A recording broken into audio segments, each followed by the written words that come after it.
بسم الله الرحمن الرحيم. الحمد لله رب العالمين والصلاة والسلام على رسوله الكريم اما بعد.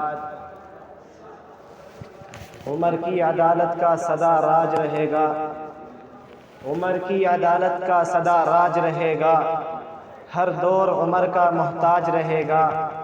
عمر تیری عظمت کوئی لاکھ چھپائے لیکن عمر تیری عظمت کوئی لاکھ چھپائے لیکن تو ملت اسلامیہ کا سرتاج رہے گا. معزز و معقر عزیزان گرامی، مسند ناظمیت پر جلوہ فروز حضرت ناظم صاحب اس وقت جس موضوع کو الفاظ کے پیراہن میں سجانا اور سنوارنا چاہتا ہوں وہ شان عمر فاروق کے عنوان سے معنون ہے.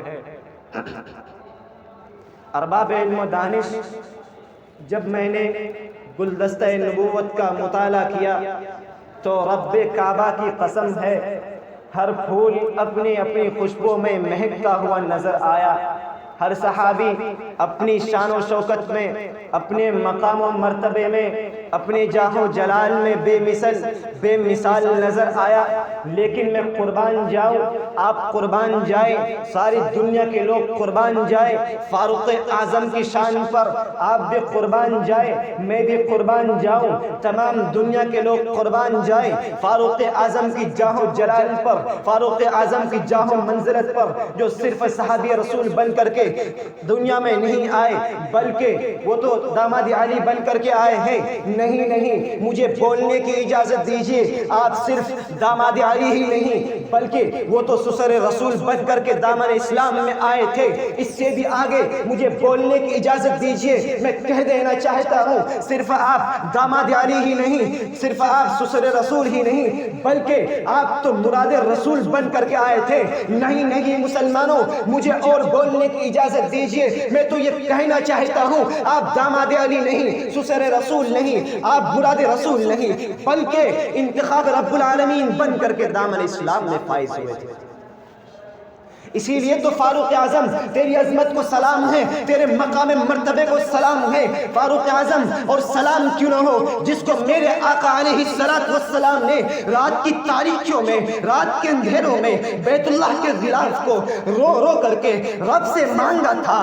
اللہم اعز الاسلام بعمر. اے اللہ اگر عمر ہوگا تو اسلام کو عروج ملے گا. اے اللہ اگر عمر ہوگا تو اسلام کو بلندیاں ملیں گی. اللہم اعز الاسلام بعمر. اے اللہ اگر عمر ہوگا تو اسلام میں بلندیاں ملیں گی، اسلام کا عروج ملے گا، اسلام میں بول بالا پیدا ہوگا.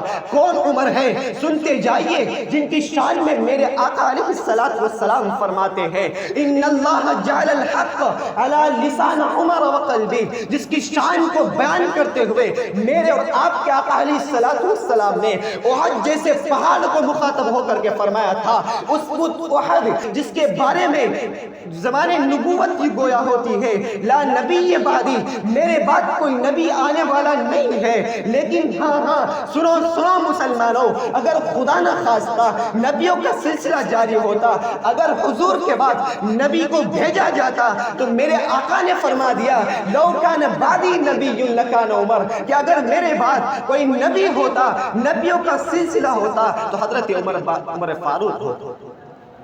تو پھر مجھے کہہ لینے دیجئے کہ مرد جلال مرد ہنر بھیجنا پڑا، کہ مرد جلال مرد ہنر بھیجنا پڑا، اونچے ہی بدن پر اونچا مقام بھیجنا پڑا. سب سے بڑے نبی کی حفاظت کے واسطے فولاد سے بھی سخت بشر بھیجنا پڑا. ابھرنے لگا تھا زور جہالت کی فوج کا، ابھرنے لگا تھا زور جہالت کی فوج کا، کہ روئے زمین پر رب کو عمر بھیجنا پڑا.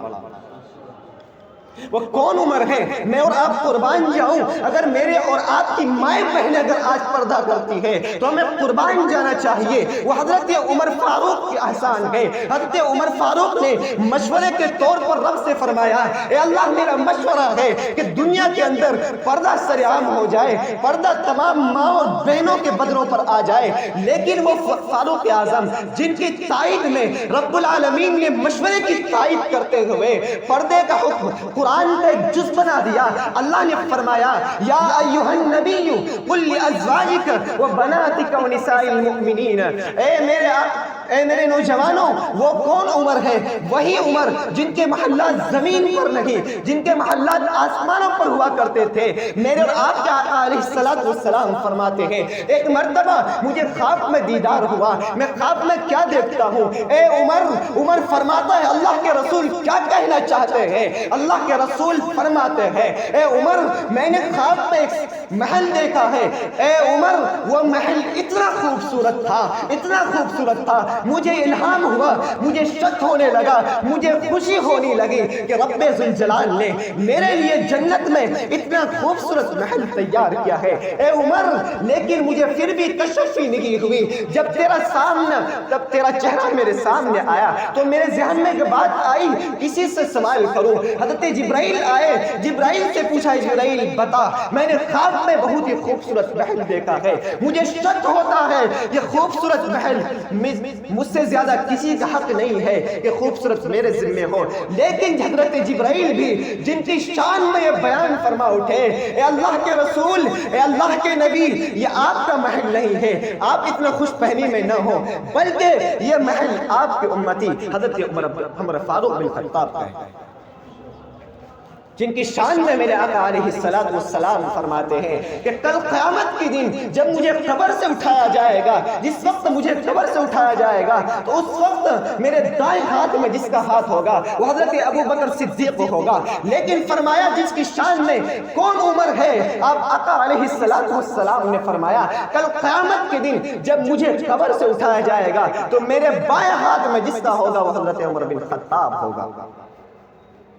آپ علیہ السلام نے آخری زمانے میں تاریخی جملہ فرمایا تھا اے عمر اگر دنیا کے اندر کوئی اولاد مرتی ہے تو والدین روتے ہیں. اے عمر اگر کوئی والدین مرتے ہیں تو اولاد روتی ہے، پورے گھر کے لوگ روتے ہیں. اگر کوئی اولاد مرتی ہے تو والدین کے ساتھ پورے گھر والے روتے ہیں. لیکن اے عمر میں اللہ کے نبی ہوں، میں اللہ کا رسول ہے، میں اللہ کا رسول ہوں، میں تجھے واسطہ دیتا ہوں. یہ تو دنیا کی حالت ہے، لیکن اے عمر جس دن تو اس دنیا سے جائے گا تو میرا اسلام قیامت تک روتا رہے گا. بلکہ شاعر کی زبانی تو میں یوں کہتا ہوں کہ عمر سے سورج سے تاج مانگا، سمندروں سے خراج مانگا، کسے پتا تھا کہ اس کا سکہ جہاں میں جاری کہاں کہاں تھا. حسن سے پوچھو، علی سے پوچھو، تم اس کے بارے نبی سے پوچھو. حسن سے پوچھو، علی سے پوچھو، تم اس کے بارے نبی سے پوچھو. اندھیری شب میں چراغ بن کر جو ساری دنیا میں ذوفشاں تھا. واخر دعوانا